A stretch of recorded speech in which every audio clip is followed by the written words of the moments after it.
Meus amigos, boa noite os presentes e boa noite os que nos acompanham através do Facebook.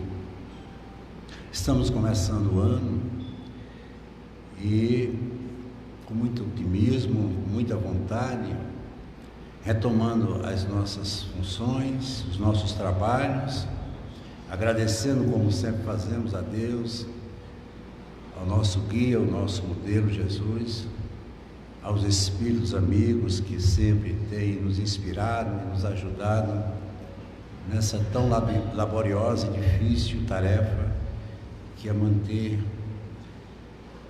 estruturar uma casa como a nossa de acolhimento e de atividades voltadas para o bem e para o auxílio de todos. O tema de hoje tem como título A Dupla Natureza Humana.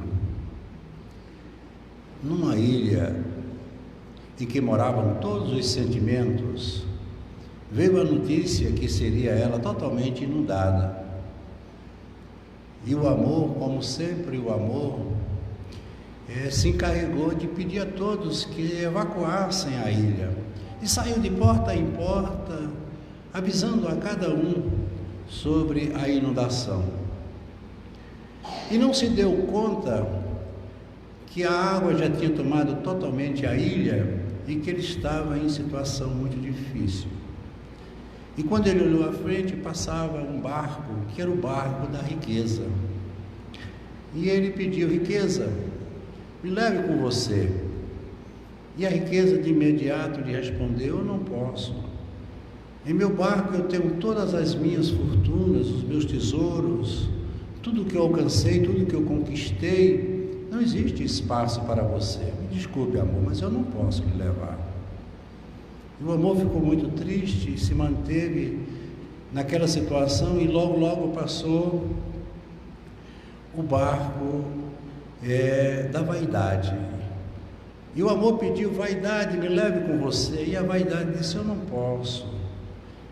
No meu barco eu estou carregando tudo o que eu tenho.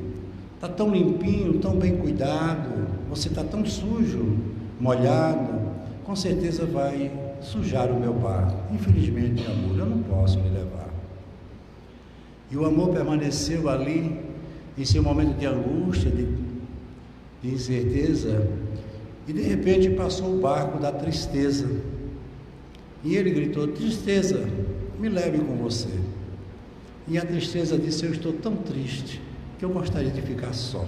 Não cabe mais ninguém perto de mim, vivendo com tanta tristeza.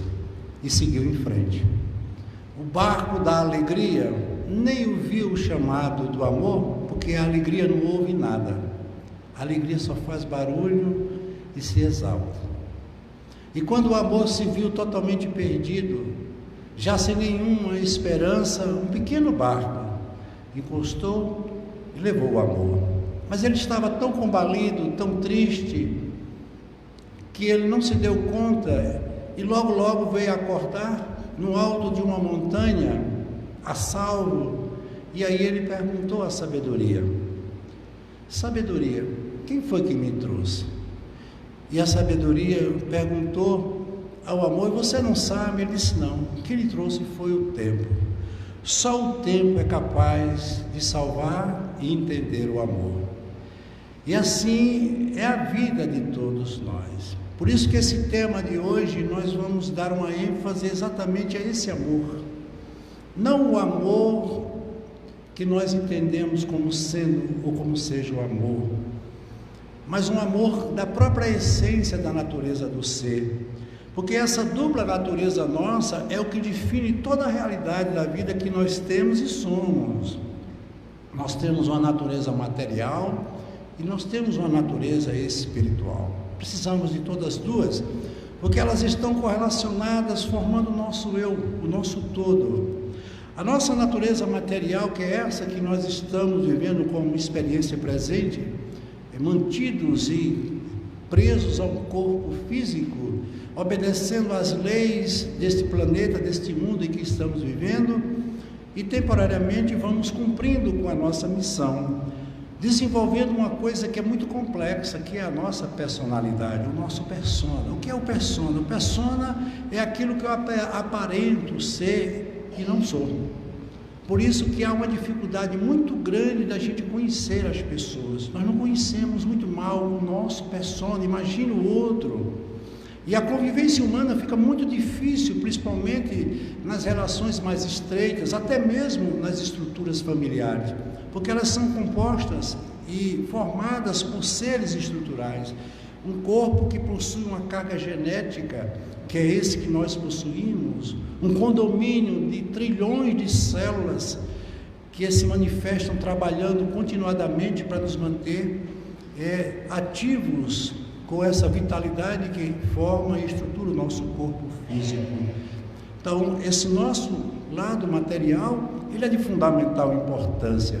Nós devemos ter sempre o cuidado com a matéria, mas é importante sabermos que a matéria, ela não foi nos entregue para ser possuída, e sim para ser utilizada e devolvida.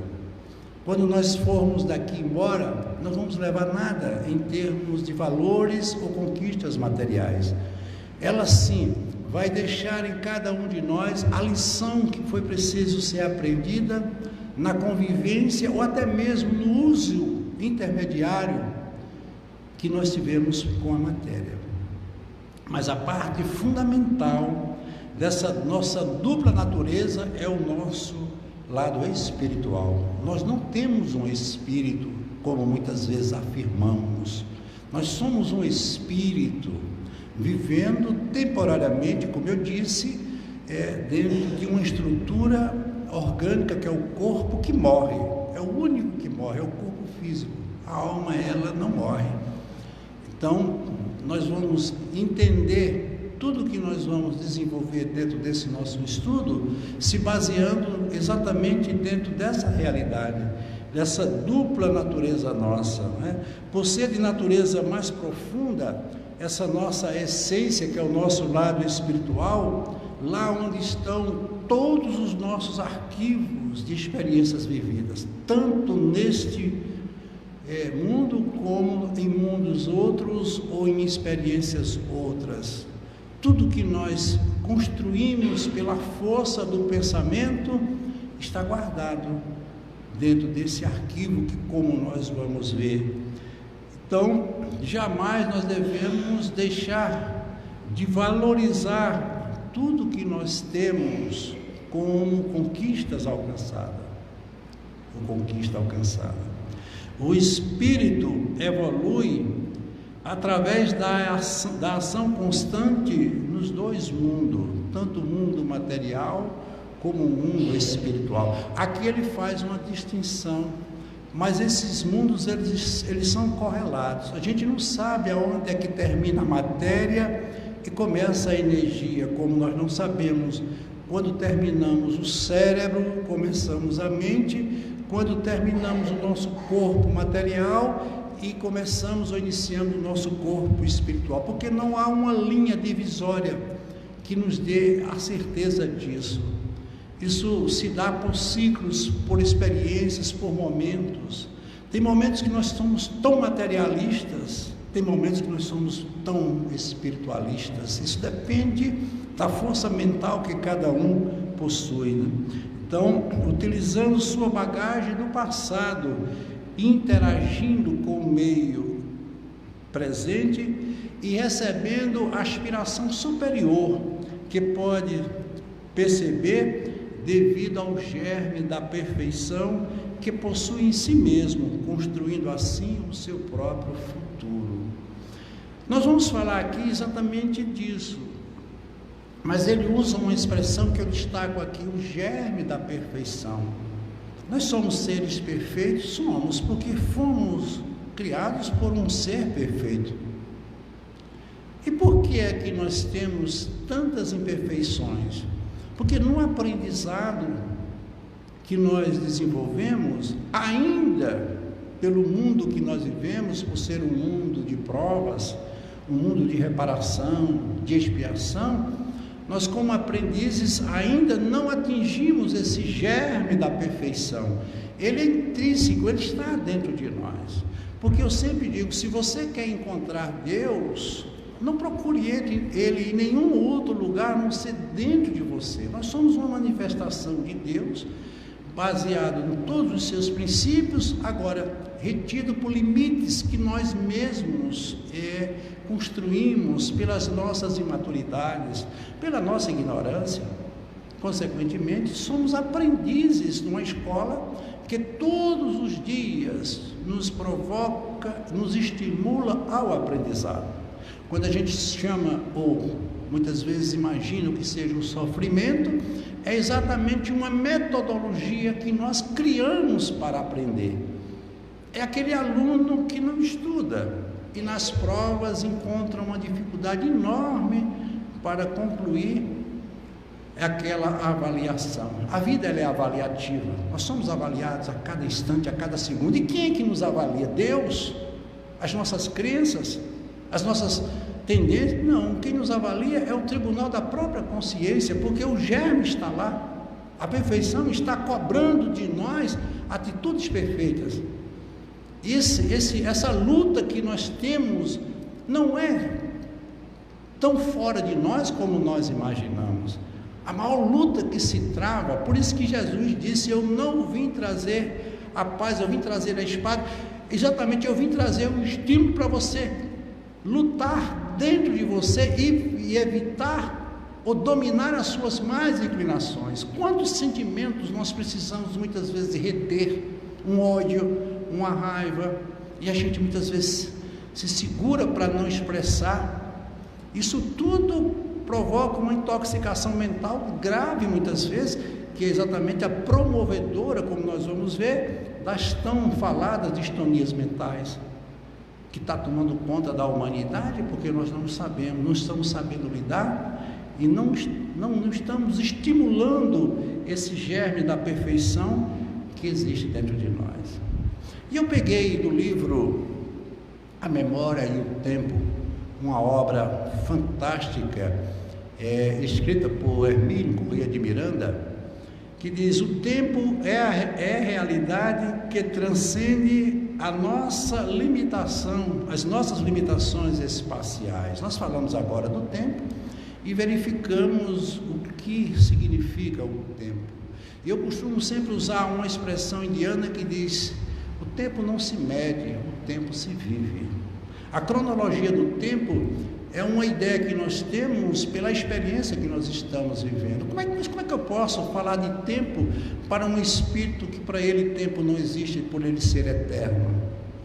Então nós temos que sempre tentar entender por esse prisma, né? A divisão presente, passado e futuro é meramente didática, destinada a reduzir a termos compreensíveis uma realidade sobre muitos aspectos, ainda nos escapa, mas que parece contínua e simultânea. Então, passado, presente e futuro é apenas uma didática da vida. Na realidade, tudo é presente. Se você quer saber quem é a sua vida, ou o que você tem na sua vida, só precisa olhar para você, no aqui e agora. Nós somos o que somos agora. O passado é passado, o futuro ainda virá. Tudo o que eu sou, represento nesse exato momento em que estou vivendo. O presente é apenas uma linha móvel que arbitrariamente imaginamos para separar as duas outras linhas, um passado e um futuro. Ou seja, é uma realidade indivisível e global. Então nós usamos, como ele disse, dentro de uma metodologia ou de uma teoria prática, essa ideia de passado, presente e futuro, para que a gente possa estruturar os nossos pensamentos, somente. Isso é um fator muito mais didático do que prático. Então, chama-se memória a faculdade, veja o que ele diz aqui, como isso é importante. A memória, o que é a memória? É a faculdade de esquecer ordenadamente os eventos que afetam cada um de nós. Veja que a memória, ela tem essa faculdade de nos fazer esquecer ordenadamente os efeitos que... Imagine se todos os nossos erros, se todos os nossos males, eles estivessem de forma ativa no momento presente, nós não teríamos como suportar. Nós não teríamos como viver. Imagine, quando a gente magoa uma pessoa que a gente gosta, diz uma palavra que a gente não gosta, a gente passa o dia todinho remoendo aquilo. Imagine se nós pegássemos todos os nossos erros, as nossas ofensas, até mesmo aquelas que nos foram impostas, e tivesse isso numa tela mental constante, nós não teríamos como sobreviver.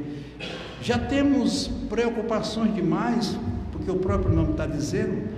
Consequentemente, a memória, ela tem essa capacidade de tentar anular ou fazer esquecer esses problemas que nos afligem tanto. E não é fácil. Vocês sabem que nós estamos sempre remoendo a cada minuto tantas coisas que não foram tão boas nas nossas experiências passadas. Então, ela é desdobrada para fins didáticos. Então, mais uma vez, nós vamos usar essa ideia didática, que é como no tempo vimos passado, presente e futuro, nós temos para a memória a área consciente, o subconsciente e o inconsciente, que também permanece apenas como uma coisa didática. Então, o que é a consciência? Essa que nós estamos nesse exato momento utilizando, é a unidade de gravação, de leitura e de processamento que liga o mundo interior ao exterior, ou seja, o ser com o universo em que ele vive. Olha que coisa importante nós entendermos o que é a mente. Mas ele diz, é uma unidade de gravação, de leitura e de processamento. Por isso que nós não temos como armazenar todas as nossas informações presentes, porque ela não tem meios para tal. Tudo que nós assimilamos e vimos, fazemos através de um processo seletivo.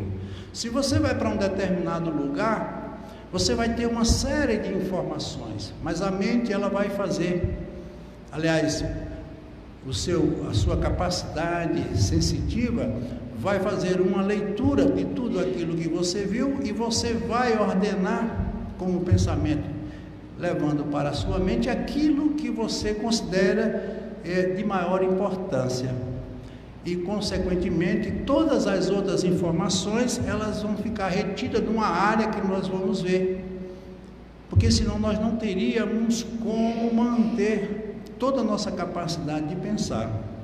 Embora a sua capacidade de processamento seja quase ilimitada, ou seja, nós temos uma mente capaz de perceber uma infinidade de coisas pelos sentidos, os 5 sentidos naturais, que é a visão, a audição, o tato, o olfato e o paladar, mas sua capacidade de retenção é pouca. Então, uma informação que você recebe agora, daqui a 10, 15 minutos você não lembra mais. Isso por quê? Porque ela faz ela usa esse fator seletivo para que você não fique saturado de tantas informações, quando você não tem a capacidade de concatenar isso com uma realidade presente. Ela envia imediatamente à memória, via subconsciente, todas as noções que recebe do ambiente externo. Então você vai recebendo as informações e vai deslocando ela para o seu subconsciente. Se eu perguntar o que foi que você comeu hoje pela manhã, como se trata de uma percepção ou de uma informação mais recente, você lembra. Mas se eu perguntar o que foi que você comeu há um mês atrás, você não vai lembrar, porque isso já vai se deslocar para uma área da memória mais profunda, como nós vamos ter oportunidade de ver. Então, devolve ao subconsciente, tão logo lhe seja possível, ela devolve, ou seja, ela retorna no momento em que você precisar. Então, todas as vezes que você acionar o seu subconsciente, através da sua área consciente, você consegue lembrar daqueles fatos que são mais cotidianos estão mais presentes na sua vida. O subconsciente, como ele diz aqui, é o arquivo da vida presente. Seus registros são de acesso relativamente fácil e imediato. Então, nós temos sempre essa facilidade de reter essas informações quando elas estão na nossa área subconsciente. Mas aí vem a área mais profunda da memória, que é o inconsciente. É um vasto arquivo morto. Olha como ele chama aqui, arquivo morto. Da memória, de acesso mais difícil, mas não é impossível. Estão ali depositadas as lembranças claras de veja o que ele diz aqui, de todas as existências passadas do ser, quer seja na carne ou fora dela. Então, tudo que nós vivenciamos está exatamente guardado nessa área do inconsciente. Vocês viram que nós falamos lá no início sobre a dupla natureza do ser. Falamos do persona e falamos da essência. No inconsciente está gravado todos os nossos personas, como também a nossa essência. Por isso que nós carregamos uma herança muito difícil ao longo das nossas experiências, que são essas vivências passadas, que estão dentro de nós, guardada nessas áreas profundas da memória, chamada de área da inconsciência. Os registros de memória em quaisquer níveis são colocados no perispírito ou no corpo espiritual. Então, quando você morre, é bom que a gente diga, todas as suas lembranças não vão morrer com você. Por quê? Porque elas vão ficar na área do nosso corpo espiritual. Morre o corpo físico, o corpo espiritual volta para o mundo espiritual, levando todas as nossas heranças, os nossos propósitos, os nossos amigos, os nossos inimigos, enfim, tudo que nós construirmos nessa experiência ficará guardado, para que numa experiência vindoura nós podermos acessar esses fatores, corrigir aquilo que for preciso corrigir, avançar naquilo que for preciso avançar. Mas para tanto é preciso que esses registros estejam bem fixados dentro dessa área do nosso inconsciente. Então, os registros de memória em quaisquer dos seus níveis estão localizados no perispírito, o corpo espiritual do ser, e não nas células do cérebro físico, que são meros instrumentos materiais da máquina de pensar. Ainda a psiquiatria, a neurocirurgia, a neuroclínica abriu o espaço que precisávamos abrir para entendermos que há uma diferença muito grande entre mente e cérebro. A ciência ainda não quer entender. Já existe uma área muito grande que já começa a abrir um espaço para um entendimento, porque mente e cérebro não é uma coisa. O cérebro morre, os seus arquivos morrem, mas tudo se transporta rapidamente para a mente. A mente é de natureza perispiritual, é o nosso corpo da forma, é o nosso corpo mais elaborado. Então, a memória extracerebral é hoje fato bem documentado nas recordações espontâneas de crianças e adultos. Aí a gente pode agora entender por que é que está cada vez mais aumentando a quantidade de crianças superdotadas. Recentemente, uma criança com 6 anos de idade tomou conhecimento que sua coleguinha de sala de aula estava com um tumor maligno no cérebro, um câncer na cabeça. E ele ficou sabendo e chegou em casa e disse: mamãe, minha coleguinha tem um câncer na cabeça, ele tem um tumor assim, assim, assim, assim, e eu sei como operar. Eu sei como operar. E eu opero e ela fica boa. Lógico, para uma criança de 6 anos, isso não deixa de ser uma coisa fantasiosa. Mas aí ele pegou um papel e fez um gráfico de como deveria ser o procedimento cirúrgico para extrair aquele tumor que ficava numa área muito difícil. Pasmem, depois da cirurgia feita, verificou-se que todo o procedimento que ele havia anotado foi o que foi feito pelo neurocirurgião. Aonde essa criança foi buscar tanta informação de uma profundidade como essa. É isso que a gente vai estudar e vai tentar entender, não levando para as ideias fantasiosas como muita gente pensa. Estão surgindo gênios aí, crianças com 5, 6 anos de idade já falando 5, 6, 8, 10 idiomas. Essa criança mesmo, esse garoto já está nos Estados Unidos com 14 anos, estudando numa universidade, medicina. Consequentemente, ele disse que vai encontrar uma maneira de curar o câncer. É o propósito dele. Então, essa mente, ela tem um arquivo que nós não temos a menor ideia do que seja, em termos de conhecimento pretérito. Ela não conseguiu esse conhecimento agora, jamais poderia. Nenhuma escola tem o poder de ensinar algo dessa natureza, principalmente a uma criança de uma idade tão pequena. Então, isso tudo está dentro de um projeto que tem como verdade a memória relacional.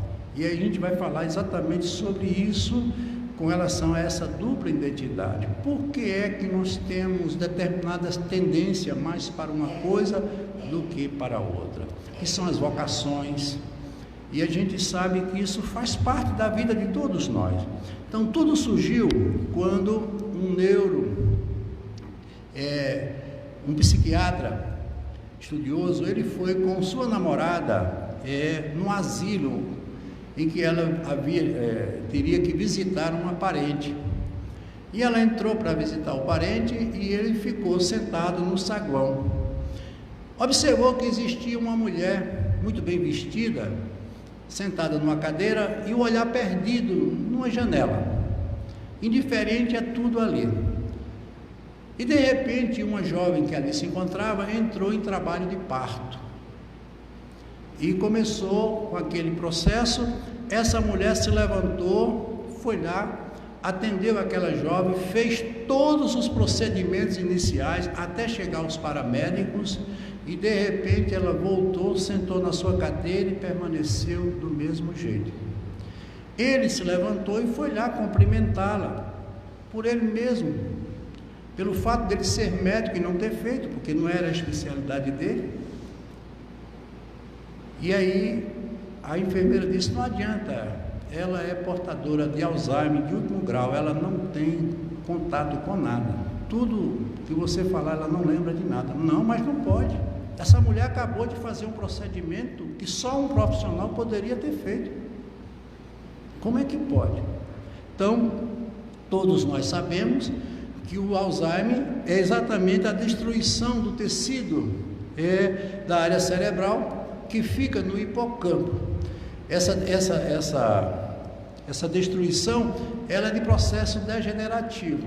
Então, todas as informações que nós captamos através do córtex frontal, através da área do consciente, essa área que nós estamos utilizando, essa informação ela vai de imediato para a área do hipocampo, onde fica a memória. O portador de Alzheimer é aquele que é vítima de um processo de destruição dessas células. Só que essa destruição ela é de natureza periférica, ela começa de fora para dentro. Ele vai perdendo todas as suas memórias mais recentes. Então é como se no processo universitário ele tivesse o doutorado, ele perde o doutorado, depois ele perde o mestrado, depois ele perde a pós-graduação, a graduação, volta ao ensino médio, primário, até chegar ao jardim da infância. Então o Alzheimer processa dessa maneira. Mas ele ficou impressionado e continuou realizando o estudo. Então, ele viu que portadores de Alzheimer com a mesma lesão do cérebro não tinham o mesmo comportamento, a mesma aptidão. Não é a área da memória que está danificada. Se está danificada, não tem como acessá-la, porque é o reservatório de todos os nossos pensamentos. Alguns, ele verificou, voltava à fase totalmente infantil. Outros não sabiam o nome dos seus familiares, mas realizavam suas tarefas pessoais normalmente. Alguns, mesmo não sabendo quem era você, conversava com você naturalmente. Como pode, segundo ele, pessoas com a mesma lesão terem comportamentos tão diferentes? Não são todos portadores de um mesmo mal? Por que é que uns acessam algumas áreas, outros não? Eu tenho uma pessoa na família que é portadora de Alzheimer. Como eu tenho alguma noção, todas as vezes que eu me encontro com ele, eu começo a falar do passado dele, da profissão dele, e ele fala normalmente. Em poucos minutos ele esquece tudo, porque é realmente uma área de acesso muito complexa, que é a área da memória. Então, continuando a sua pesquisa, ele encontrou um paciente que olha o que ele encontrou, mesmo com Alzheimer bastante avançado, resolvia com grande desenvoltura cálculos matemáticos. E aí ele, escaneando o cérebro deste jovem, o seu cérebro, para ver que área estava danificada, para sua surpresa, ele estava usando outras áreas do cérebro e não a área da memória. Então, é como se o cérebro estivesse acessando outro campo para armazenar os seus pensamentos. Isso para ele foi uma coisa fantástica, e a gente vai ver por que isso foi tão importante. Então, no caso de uma pessoa normal, ele utilizaria o lobo frontal, que é a área da percepção, e tudo isso deslocaria, como nós dissemos, para a área da memória que fica no hipocampo. Isso é o comum da vida de todos nós. Então, qualquer fator que existir, que venha obstacular ou danificar essas áreas, nós vamos sentir de maneira bastante nítida, né? Até que ele encontrou um matemático que, quando estava, veja, esse matemático, quando ele estava realizando as operações, toda a área do seu cérebro se acendia. Como é que isso acontece? Vejam bem. Nós temos os tomógrafos emissor de pósito. O que são pósitos? Pósitos são elétrons de natureza positiva. Quando a área do cérebro ela está ativa, ela vibra. Essas células, as células neuronais, elas vibram. Quando elas vibram, elas criam um campo de vibração e que apresenta-se uma luminosidade quando é verificada pelo PET. Então, ele verificava que esse matemático, quando ele estava operando, inclusive esse jovem, ele conseguia ter mais habilidade de cálculo do que o computador da NASA. Ele é um superdotado. E toda a área do cérebro dele ficava em atividade. O que acontecia com aquele portador de Alzheimer quando ele estava processando esses cálculos matemáticos? E vejam que coisa interessante com relação ao Alzheimer. Quando nós estamos processando o pensamento através da capacidade perceptiva da área do consciente, esses neurotransmissores, eles estão em grande atividade, eles estão processando simultaneamente milhares de informações. Quando uma pessoa está, preste atenção, em estresse, ansiosa, essa capacidade ela se multiplica muito. E verificou-se que pessoas ansiosas, pessoas estressadas têm uma predisposição muito grande para serem portadores de Alzheimer. Isso foi uma pesquisa feita na Universidade Brasileira, na Universidade do Rio de Janeiro. Por quê? Porque vejam bem, quando ele começa a processar simultaneamente muitos pensamentos, esses neurônios eles começam a morrer, porque os neurônios são as únicas células que não envelhecem. mas eles começam a morrer. Por quê? Porque todas as vezes que os neurônios eles estão sobrecarregados, eles emitem o lixo, que a gente chama lixo mental, para algumas células chamadas de astrócitos. São células que ficam entre os neurônios. São astrócitos, o nome astrócito recebeu, porque são células que parecem astros. Então elas captam todo o lixo, só que por uma sobrecarga mental, os astrócitos começam a perder força e não conseguindo armazenar aquele lixo, aquilo vai danificando as células neuronais, danificando a área da memória. Ou seja, toda pessoa que é portadora de Alzheimer, ela tem essa área da memória totalmente ou parcialmente destruída, desativada. Então, vendo isso, o pesquisador verificou que o número de pessoas arquivam suas memórias de maneira diferente. Cada um tem uma maneira própria para arquivar seus pensamentos em sua memória. A memória funciona da seguinte maneira: temos a memória de curto prazo, que para ser transformada em memória permanente se faz por repetição. Ou seja, se você me der o número de um telefone, se eu não ficar memorizando, repetindo, eu vou esquecer, porque ela está numa memória, ele vai ficar na memória de curto prazo. Para se tornar uma coisa permanente, é preciso que haja repetição. Isso acontece com os problemas, com as ansiedades. Você passa o dia remoendo problemas, dificuldade, e consequentemente você vai sobrecarregar essa memória permanente. Sobrecarregada, ela muitas vezes não tem como depositar essa sobrecarga, esse lixo mental, consequentemente começa a haver a morte dessas células responsáveis pela memória. Então verificou que aquelas pessoas, preste atenção no que ele descobriu, que tinham amor ao que faziam, nunca esqueciam. Tudo que você faz, seja sua profissão, seja qualquer coisa, se for por amor, você não esquece. Quando, aqui mesmo, por exemplo, quando eu atendo aqui no Chico Xavier, quando eu atendo na minha sala, é diferente de quando eu atendo fora. É a mesma coisa, quando um profissional, ele executa ou exercita uma profissão por uma necessidade, outra, ele não dá tanto valor à profissão. Por isso que hoje nós temos um sem número de pessoas que são infelizes naquilo que fazem, porque elas não têm amor pelo que fazem. Por exemplo, quando eu atendo aqui no Chico, na minha sala ali, é diferente quando eu atendo lá fora. Por quê? Porque quando eu estou aqui, eu me envolvo com um sentimento muito mais voltado para o que estou fazendo do que quando estou fora.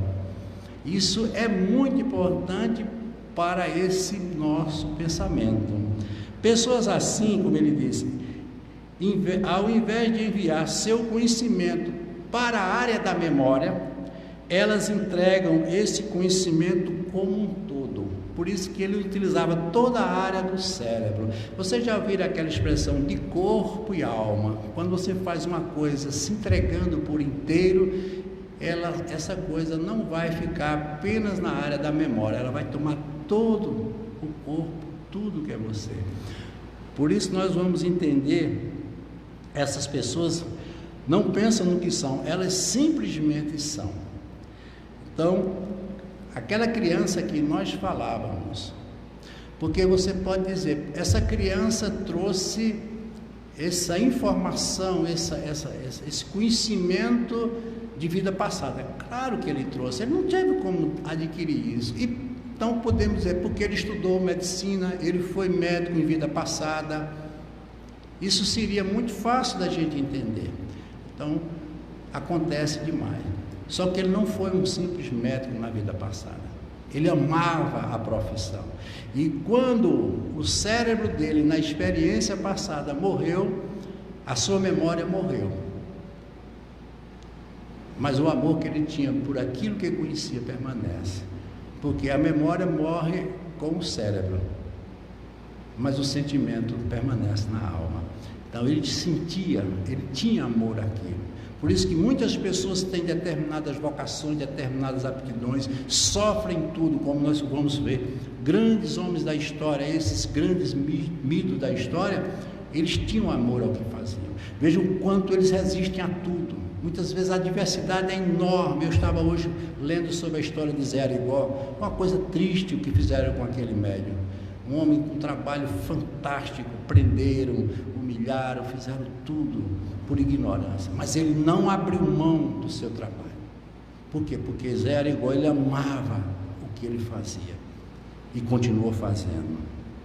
Então, a área do pensamento, ela não é destruída, e sim a área da memória.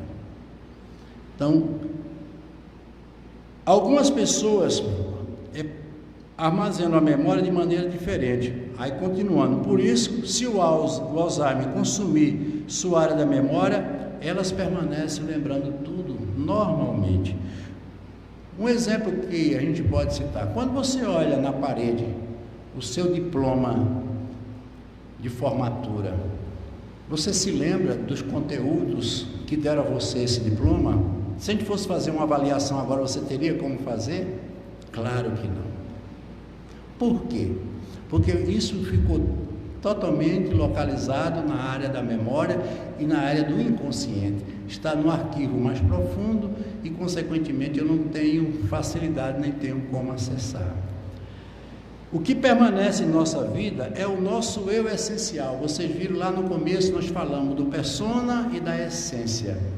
Nós trabalhamos a vida toda o persona. O que é que eu vou apresentar? O que é que os nossos pais dizem? Tem que estudar para ser gente, para ganhar vida, para ser uma pessoa feliz. E muitas vezes isso não é o suficiente para fazer uma pessoa feliz. Para ser feliz, ela tem que gostar e amar aquilo que ela faz. A morte anula o cérebro por inteiro. Portanto, quando reencarnamos, nós começamos tudo do zero. Todas as nossas habilidades, as nossas atividades, quando nós morrermos, desencarnarmos, fica morto com o cérebro. E o que é que vai permanecer? Aquilo que você aprendeu com amor, porque o amor não morre. E, consequentemente, na vida futura, na experiência vindoura, você vai desenvolver ou não, caso você queira ou não queira, esses potenciais que você guarda. Então, na reencarnação, se tudo que você fez na vida passada não tiver sentido, o sentido do amor ficará esquecido na próxima reencarnação. Então, não é o fato de eu ser médico nessa encarnação que eu me lembre na reencarnação vindoura que fui médico. Só se eu tiver amor à medicina e tiver mantido isso e guardado isso na memória, naquela área do perispírito. Tudo que fizer por amor irá para a próxima reencarnação. A instrução é o meio de atingir o fim. Então nós vamos para uma escola nos instruirmos. Por isso que as pessoas dizem: os pais educam os professores. Ninguém educa ninguém. A educação é nata, é inata. A educação é de cada um. A gente recebe instrução, exemplos, orientação, mas nada dá a certeza que nós vamos conseguir ou alcançar. Quantas pessoas estudam escolas maravilhosas e não conseguem atingir seus objetivos de estudante? Já outros moram em lugares tão distantes, tão difíceis e conseguem êxito naquilo. Por quê? Porque elas têm uma base de conhecimento movido pelo amor que trazem de experiências anteriores. Então, ele dá aqui um exemplo. Por que aquela música que marcou a nossa vida nunca será esquecida? Vocês já notaram que a gente muitas vezes está num lugar e de repente a gente ouve uma música e a gente viaja para aquele lugar, para aquele tempo, se foi uma música que trouxe para a gente um momento alegre, de um namoro, de um encontro, de uma realidade. Consequentemente, vejam como essas áreas elas são acessadas. Por quê? Porque esses valores não estão na área da memória, estão na área da mente como um todo. Faz parte do nosso eu, da nossa essência. Então, Na próxima encarnação, o cérebro que você plasma já está no perispírito com tudo aquilo que você amou, até mesmo o ódio que leva à vingança. Da mesma maneira que eu posso sair dessa vida aqui, amando a um ódio que eu possuo, amando o mal que eu fiz, consequentemente eu vou trazer isso, demarcado da minha própria experiência, porque foi uma coisa que eu tomei para mim e valorizei demais. Vocês querem ver um exemplo? Quem foi Sócrates? Sócrates foi o maior filósofo, o pai da filosofia. Mas o Sócrates disse uma coisa muito importante, que a filosofia era amor ao saber. Sócrates amava o que ele fazia. E ele veio fazer exatamente dar o pontapé inicial para esse processo. O que acontecia naquela época? Os jovens, eles eram condicionados a uma estrutura de uma sociedade patriarcal. Quem mandava nos filhos eram os pais, que diziam: olha, você vai ter que tomar conta da propriedade, porque você é meu herdeiro, e consequentemente ele não tinha o direito para escolher nada. E consequentemente ele começou a provocar a própria sociedade, querendo fazer uma revolução diferente daquelas que ele imaginava, e passou a ser inimigo daqueles que queriam manter aquilo que eles consideravam como sendo verdade. E ele ia para a praça pública e os jovens iam ouvi-lo, e ele mostrando exatamente o amor ao saber, que eles tinham o direito de escolher o que eles querem para as suas vidas, que os nossos filhos não são como a gente imagina que sejam, não são androides programados para satisfazer a nossa vontade. Quantos pais dizem: sou feliz se meu filho fizer o que eu... Não, gente. E vai acontecer exatamente um fato desse. Um desses jovens estava na praça, ouvindo Sócrates. Quando ele chegou em casa, o pai perguntou: onde é que você estava? Estava na praça ouvindo aquele louco. Isso é verdade, papai, eu estava ouvindo o Sócrates. E o pai, com muita raiva, bateu no filho. O filho caiu, levantou e disse: para aprender com ele a não fazer com meus filhos o que o senhor está fazendo comigo. Era uma revolução da consciência, era uma vida, era um pensamento outro. Vimos o próprio Francisco de Assis renunciar à boemia, à riqueza, a uma relação, e dar um voto de pobreza. Aonde foi que ele foi buscar tanta força interior? Com certeza ele já traz isso como uma experiência de uma vida passada. Mas também vimos o Hitler, que tinha um amor à guerra, à destruição, ao poder. Então esses espíritos, cada um trazendo consigo aquilo que ele considerou como seu amor. Ou o Hitler não amava o que ele fazia? Claro que ele amava, ele vivia aquilo. Ele achava que tinha que fazer aquilo, que tinha que fazer uma revolução para mudar uma raça, manter uma estrutura, um domínio, dominar o mundo. Veja a inteligência dele, a capacidade que ele tinha de juntar ideias, de buscar aliados, mas ele, infelizmente, tinha esse amor voltado para o mal. Então, o que faz exatamente com que as pessoas parem para pensar. Então, o que é a civilização atual? O que é que nós estamos fazendo e o que devemos fazer? Então, por isso que Jesus falava: matar o homem velho para fazer nascer o homem novo. Quem é o homem velho? É aquele que tem aumentado a distância entre os pobres e os ricos, falindo as instituições como a família, o casamento, o sistema de governo, como a política, o afastamento dos valores éticos, a honestidade, a justiça, o aumento da violência. É isso que a gente está vendo nesse mundo. Por quê? Porque as pessoas não estão amando as coisas boas que têm que ser praticadas e feitas na vida que nós estamos vivendo. O que seria o homem novo? Aquele que procurasse, agora como nós estamos vendo, aumentar a sua preocupação com o bem-estar do planeta. Sabemos que somos reencarnacionistas, que temos que preservar esse planeta, porque nós vamos voltar. No maior dos egoísmos, pelo menos a gente vai ter que entender que a gente vai voltar, não é? Buscar mais as coisas do espírito.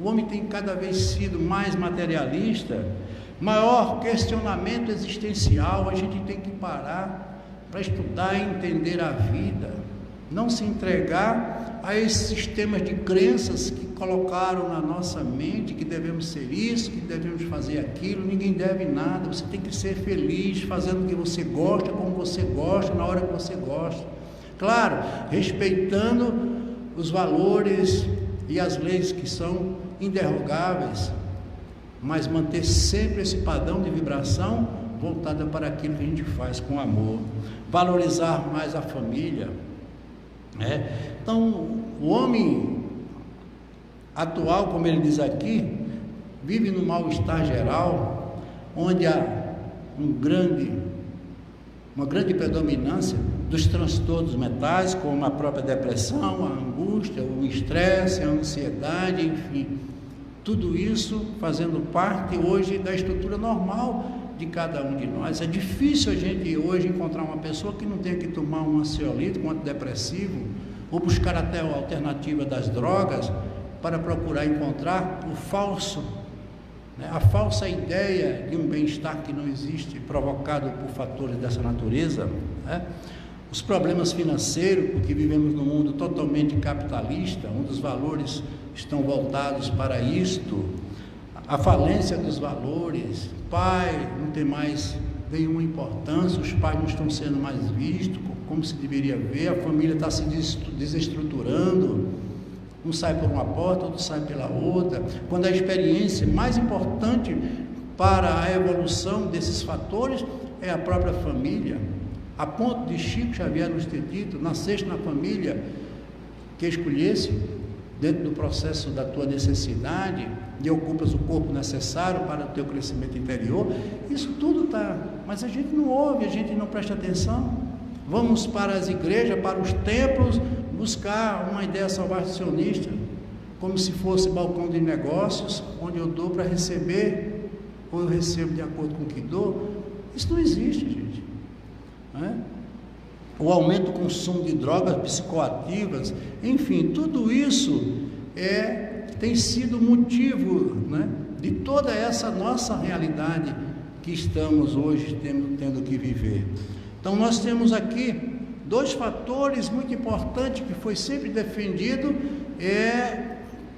pela própria filosofia, que é o idealismo e o materialismo.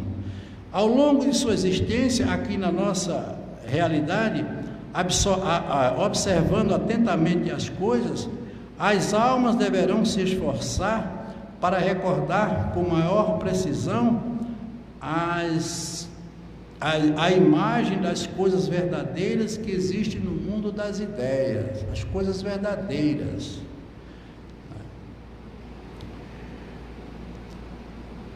Para possibilitar esse programa de aprendizagem, então Deus estabelece que a alma tenha muitas existências aqui, que foi exatamente o que foi defendido pelo próprio Platão na época, quando ele falava da metempsicose, nós chamamos de reencarnação, porque não se pode, numa só experiência, né, vivenciar tanta coisa que ainda temos que aprender, e não é fácil essa pedagogia da vida, porque nós vivemos, como eu disse no início, num conflito existencial sem tamanho, e isso muitas vezes nos leva à desmotivação e consequentemente ao descontrole.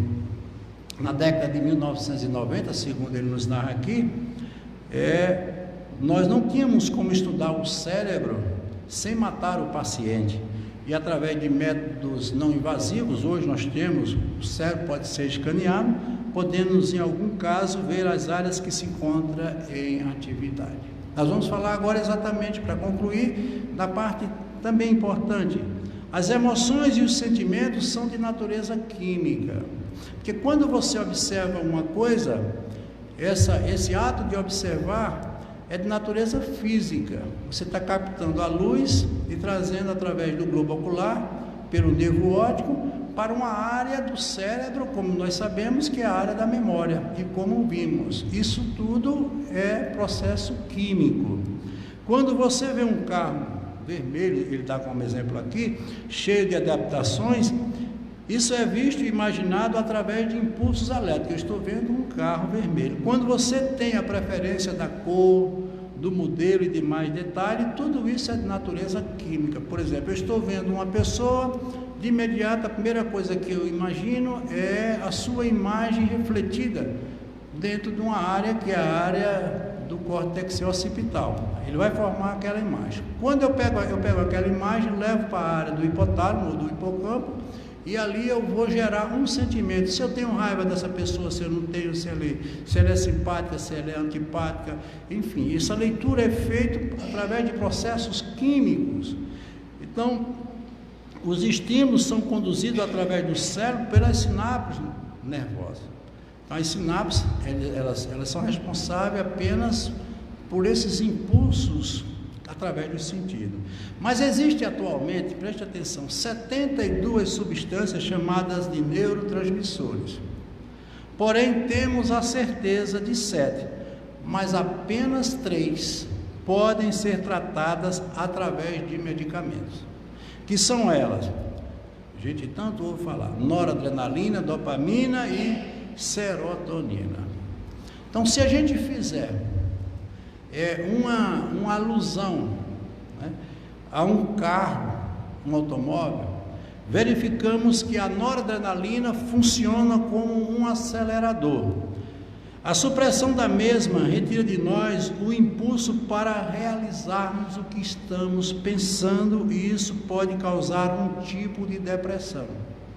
Ou seja, eu estou no carro, tenho um acelerador na minha frente, uma bela estrada, mas me falta vontade para acionar esse acelerador. Isso já é considerado, dependendo do período que se estabeleça, geralmente são de 10 a 15 dias, eu já posso estar sendo vítima de um processo depressivo. O indivíduo muitas vezes não consegue sair da cama, dizendo a si mesmo, olha o que ele diz aqui: eu podia resolver, mas não tenho motivação, não tenho força interior. Ou seja, tudo converge para que eu faça tudo, mas eu não tenho força. E as pessoas muitas vezes são mal vistas, como preguiçosas, como incapazes, e a própria família passa a ser até uma inquisidora no processo desse. Então ela sente uma total anulação de suas energias vitais. Isso vai aos poucos tomando ela.